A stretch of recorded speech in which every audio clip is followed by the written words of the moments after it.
Alrighty everybody, welcome back to Culz Book Reviews. Today we're going to be tying a book in with the Primitive War movie, and that being the Primitive War Bestiary. Now this one does go in line and describe species from the Primitive War book, but hey, I thought it was worth a tie-in, right?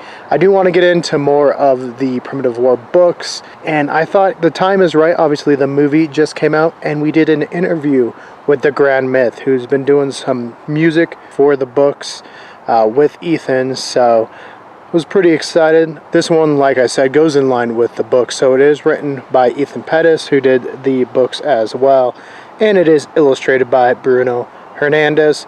So without further ado, let's get into it. So up top you got the title, The Primitive War, and then Bestiary, just to differentiate it from the Primitive War books, and obviously to go in line with some of those like field guides slash bestiaries that you get from different franchises. I know we've done one with the World of Kong. Check it out with the link above. But yeah, you can see different skeletons of prehistoric animals, mainly dinosaurs in this case. And then of course one human skull. But right there you got a Utah raptor. Right here you got Triceratops skulls, you got a Parasaurolophus, and then of course the Rexes. And then below you got, again, another raptor, this one probably the Deinonychus, and then the Amargasaurus.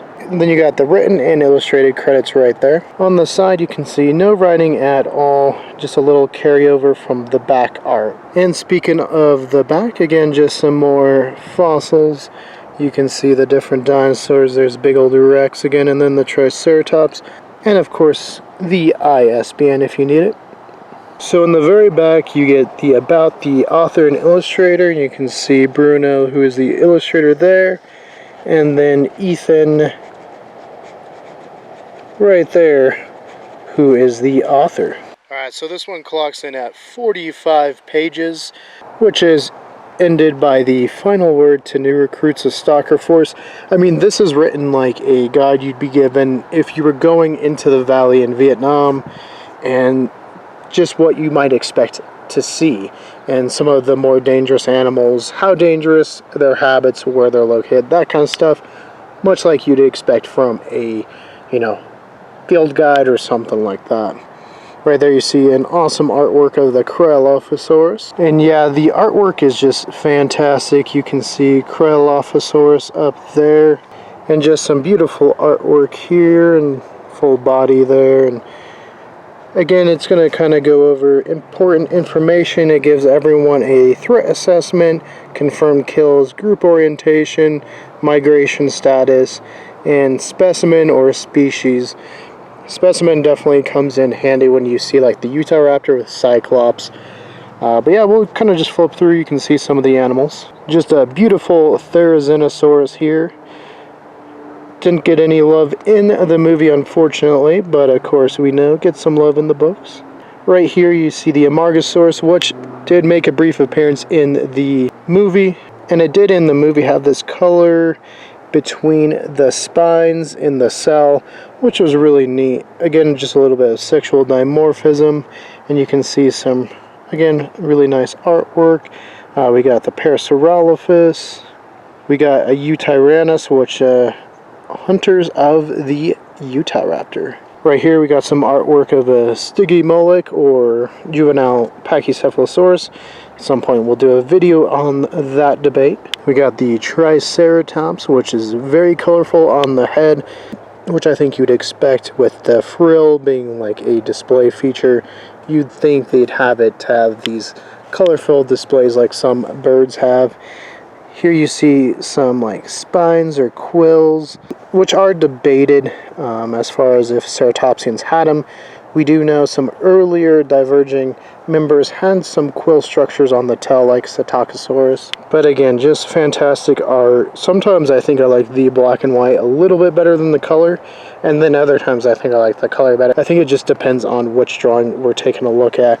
Over here we see the Quetzes with their just weird tongue that we see in obviously the book and then the movie.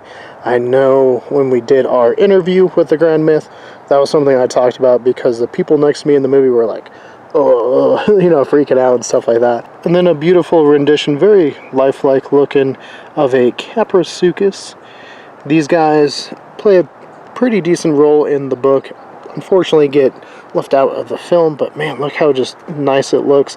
And it looks very realistic. Sometimes with Caprasuchus, we don't get a lot of they just seem kind of little monsterfied. So this one looking more crocodilian.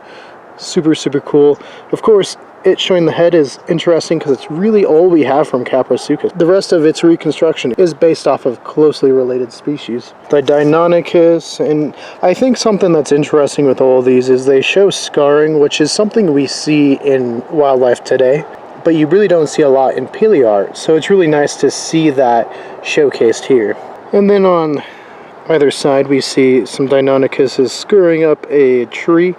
But then we see Cyclops, the Utahraptor, and then over here we see the Rex, which is super cool. It's got a big mane, lots of feathers.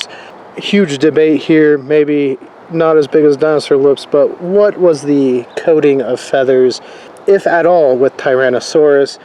We know with what evidence we have, probably very sparse, but for just kind of like a fun alternate history, it's a fun little touch, and definitely makes it feel unique compared to something like the Jurassic Park Tyrannosaur, which really just defines Tyrannosaurus in pop culture. So really nice to just get a different incarnation. And then, like I said, Utahraptor.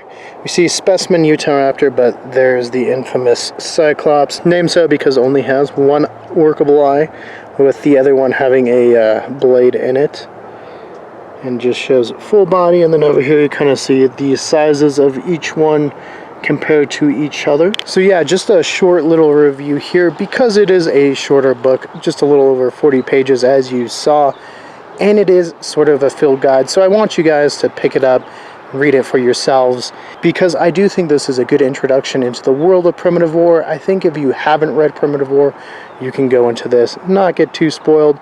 It does show kills and such, so if you want to go completely blind, maybe don't go into this, but I don't think it'll ruin it. And definitely if you've gone into the world of primitive war and just want a little bit more, I think this is a fun little add-on. And I do like that it's written like a field guide, sort of a la like the field guide to dinosaurs, where Louis V. Ray was the artist behind it. Was super cool because it was like you were a time traveler here. In this one, it's like you're an actual recruit going into the valley during the Vietnam War and what you might expect to see. Now it also says it's an alternate world because obviously in our timeline, no dinosaurs were walking around Vietnam. And it says, hey, yeah, I understand some of these dinosaurs weren't known at the time, like they weren't found or discovered and named when the Vietnam War was going on. One that you can definitely point to is the Amaurosaurus or even the Utahraptors. They weren't known, but Ethan says, hey, it's an alternate timeline. It's for the sake of the audience who's reading it, right? Just helps us know what they're saying. So it's okay. Again, no real issues. I think the art was fantastic. I liked it. Gave a fun little look into the ecosystem of Vietnam during primitive war and just the biomes that we might expect to see and how the different dinosaurs interact with each other. Because in the movie, Utahraptor is the big bad. So if you just know stuff from the movie and you read this, you might be like, whoa, there's something that actually hunts them? I gotta check that out. Also goes into the Rexes, and again, just how each different species interacts, either with each other or other species. So yeah, I definitely recommend it. Again, super short. If you guys want me to go more in detail on one species, let me know.